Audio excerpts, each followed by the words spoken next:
আজকের হাদিসটি ছোট, কিন্তু এর মর্যাদাটা অনেক বড়। তো চলুন শুনে আসি আজকের হাদিসটা।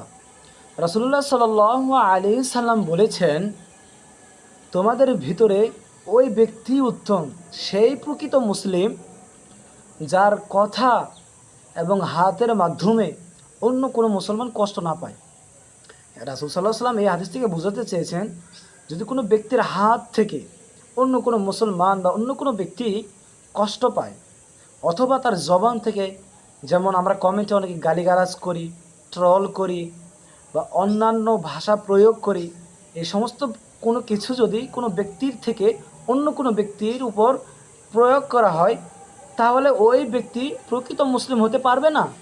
অথবা আপনার হাত, আপনার শক্তি আছে, আপনার জোর রয়েছে, আপনার পাওয়ার রয়েছে, এমন তো অবস্থায় যদি আপনি কোনো ব্যক্তির উপর আঘাত করেন, অন্যায়ভাবে অত্যাচার করেন, নিপীড়ন জুলুম করেন, তাহলে আপনি প্রকৃত মুসলিম না। তাহলে রাসূল সাল্লাল্লাহু আলাইহি সাল্লামের হাদিসের বিপক্ষে আপনি কাজ করতেছেন। সুতরাং রাসূল সাল্লাল্লাহু আলাইহি সাল্লাম বলেছেন, প্রকৃত ব্যক্তি সেই যে তার হাত এবং মুখ থেকে অন্য মুসলমান ভাই নিরাপদে থাকে।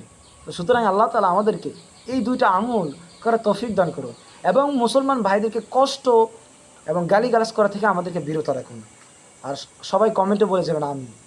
নতুন নতুন হাদিস পেতে অবশ্যই পেজটি ফলো করবেন ইনশাআল্লাহ।